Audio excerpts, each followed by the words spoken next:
The Ontario election campaign for the June 2nd provincial election will officially begin tomorrow. This following a visit by Premier Doug Ford today to Lieutenant Governor Elizabeth Dowdeswell.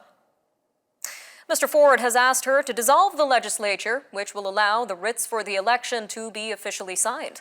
Elections Ontario is encouraging residents to vote early this year in the hopes of thinning polling station crowds amid the pandemic.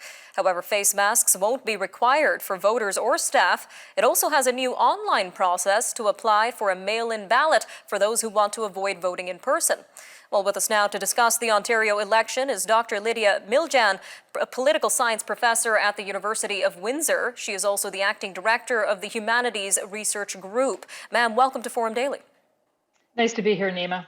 So for our viewers across the country, ma'am, can you give us a brief overview of the players, the key players in this Ontario election? Yeah, the three main parties, essentially the government currently is Progressive Conservatives led by Doug Ford. Official opposition is the NDP led by Andrea Horwath, and the Liberals are in a distant third with only 7 seats led by Stephen Del Duca. And what would you say are the key issues that Ontarians want addressed in this election, especially following over 2 years of this pandemic? Yeah, I think there's going to be a little bit of discussion about the pandemic, but personally, I think that Ontarians really want to move forward, and ultimately they want to get the economy going. So, infrastructure is obviously a key issue for the Progressive Conservatives, but so is affordability. And how do we get people having, great housing, transportation, and essentially good paying jobs? All right, Doctor. So let's take a look at each of the parties' platforms in terms of addressing these needs.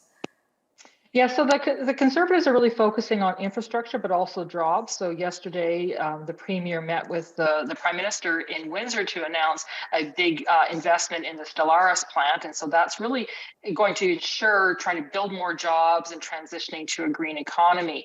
The Liberals are a little bit different. They're really focusing on transit. So over the weekend, the Liberals announced their Buck a Ride campaign for the Toronto area. And I think that their focus is really going to be on transit infrastructure rather than highways and roads, which has really been the focus for the Progressive Conservatives. And the NDP have been essentially focusing a lot on minimum wage, and they're all planning to raise the minimum wage, just this degree of how much, but they've also been emphasizing healthcare and education, which is just traditional territory for the NDP.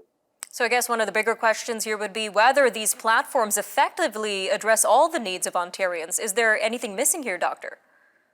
I think that all of the platforms are going to cover the main areas. I mean, long-term care homes that we've really seen be an issue within the last few years. But ultimately, elections in Canada are still leader-driven, and it's really a matter of who connects best with the electorate. So certainly we talk about policy, but we also talk about likability and credibility. And I think that each of the party leaders have obviously some good points to them, but they also have drawbacks, and it's really a matter of how well they connect to the voters.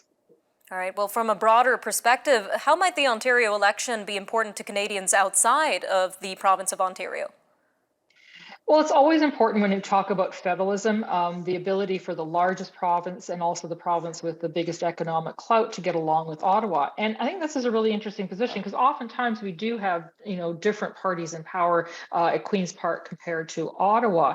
But what we've seen over the last few years, and especially with that announcement yesterday, is that Doug Ford has actually been able to show that he can work quite effectively with the Liberal government. And he's really going to emphasize not only the announcement he made yesterday, but also the fact that he struck a pretty good deal with the federal government when it came to childcare. And so the fact that both the federal government and the province can say that they have victory on $10 a day daycare, I think is going to be really impactful for that campaign. All right, Doctor. So what are you watching for as this election progresses?